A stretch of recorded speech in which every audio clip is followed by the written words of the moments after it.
Quick update on the unearthed blade that came into my possession. I did a video on this back around Thanksgiving, right after my uncle gave it to me. The history of this blade is that my uncle has had it in his possession for about 40 years. That was after it was dug up at a farm in the Hudson River Valley in New York. He doesn't know much about it, but he found out that I like swords, so he gave it to me as a gift. I've been doing a lot of research on it. I did a lot shortly after I posted the video back around Thanksgiving, and I've been constantly looking up various sources. I've also posted to some forums as well as Reddit, just trying to gather information from other sword experts as what they think this might be. A lot of rabbit holes that kind of popped up, and I went down many of them. But what I have discovered in the course of that, I think, gives us a fairly firm and consistent idea of what the history of this blade might actually be. So I'm going to first go over what I know, and then I'm going to go over the speculation and the reason behind the speculation. What I do know at this point is that it is a small sword blade. I'm relatively confident in that. I'm 99% sure. It would take a lot at this point to kind of dissuade me from that.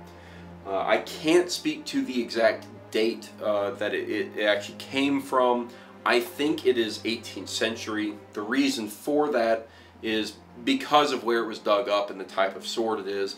It kind of jives and makes sense with the idea of the Revolutionary War. And the Hudson River Valley was kind of a hotbed for a lot of things that happened in the Revolutionary War era.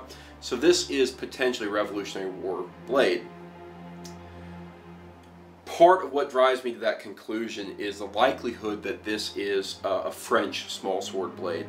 Some of the key indicators of that are the actual cross-section and design of the blade, and I'll get into that a little bit later, but also the Roman numeral lettering that was on the tang. Specifically, if you recall back to the other video, there was an XVIII. And you look at that and you say, okay, maybe that's 19, and it doesn't really make sense for the modern way we do Roman numerals, which 19 would be XIX. But I found out that King Louis kind of instituted this back in the 17th century, and it kind of persisted in both France as well as to some extent in Germany. And you see it's actually reflected in clocks of all things, that the number 19, or actually more specifically the number 9, is very often represented as VIII. So they kind of remove that prefix concept in Roman numerals. So 19 would be XVIII. So it seems like in the tang has been slightly chiseled, the Roman numeral for 19. What we know about how small swords very often were made in the United States, well, not the United States, the colonies at the time, but in the Americas, pre-revolutionary and around revolutionary, is that they would import blades, and then they would have their local silversmith cast the handle pieces out of either silver or bronze, and the blade would be imported most of the time. Very rarely, apparently, were blades actually made here, and a lot of these were French blades. A lot of that has to do with the fact that France was something of an ally throughout most of the Revolutionary War period. So we have these kind of import blades that come in. I think this is definitely supposition. I think that the Roman numerals on the tang are a way of cataloging the blade coming in as part of the import, so it would be the 19th blade of a batch, potentially. That then this blade would have been fitted into something in the Americas. Now, American small swords look a little bit different than some French small swords, but it's very minor differences. The length of the blade, there was some question about that, as it kind of seems short, but in doing a lot of the research, I came across a replica of a French small sword. It's this one right here. It is made by Del Tin, so this is both the first small sword I've ever owned, and it's also the first Del Tin product I've ever purchased. But it is a French small sword. It's slightly different from the kind of typical design you'd expect to see, but this is based on an 18th century original.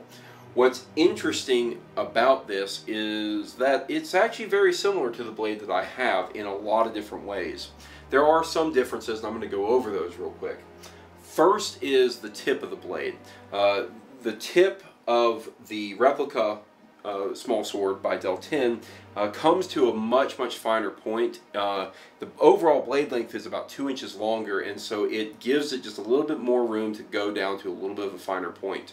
Whereas the tip on the Unearthed blade, the one that is an original, is a little bit rounder and thicker near the tip, and so it doesn't come to quite as fine a point. But a lot of the other features of the blade past the tip are almost identical. For a while I was calling the Unearthed blade a lenticular blade, but as I look at it more, and especially as I compare it to this replica, you can begin to see there is actually potentially a ridge there, and it's just kind of degraded over time, but it's still kind of there. So it looks to be kind of a diamond cross shape of sorts on the original blade. What I find very interesting is how similar the shoulder pieces near the tang of the blade are, and they're very similar between both the replica and the original here.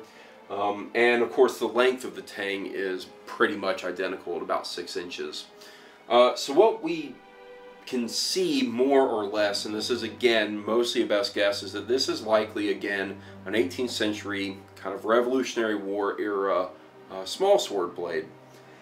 Now, in order to really confirm any of that, I would certainly need to have metallurgical analysis done. That's something that I may do in the future, as well as take it to maybe some other experts that have, the title doctor next to their name, so they can really say, confirm that this is potentially truly an authentic 18th century blade. But I think it's a very well educated guess that this is very likely that kind of blade. It doesn't seem to be any type of replica or anything like that.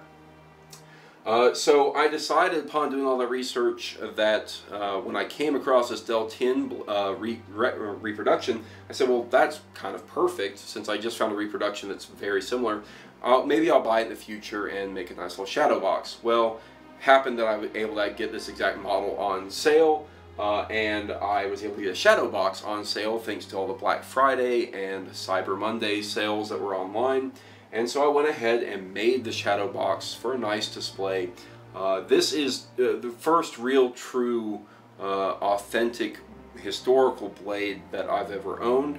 And so I wanted to kind of do something special with it, so this is what I decided to do. A nice little display case showcasing the original piece next to reproduction to kind of show the similarities. Again, they're not exact, but they're very similar. And I think that the Unearthed blade, if it's truly a historical piece, it's a nice piece of American history, it's a nice piece of the history of swords, and I think it deserves to kind of have a nice display. So I really appreciate all the help that I have gotten, especially some help on the YouTube channel. A lot of different links that came in through there, a lot of different thought processes led me to a lot of the conclusions and to a lot of the information I was looking for. And a huge thanks to all the other communities who helped me out.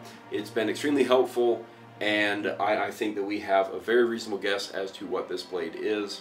I think it's a fantastic piece, and I am very happy to have a nice shadow box to display this in from now on. So thank you, and have a wonderful rest of your day.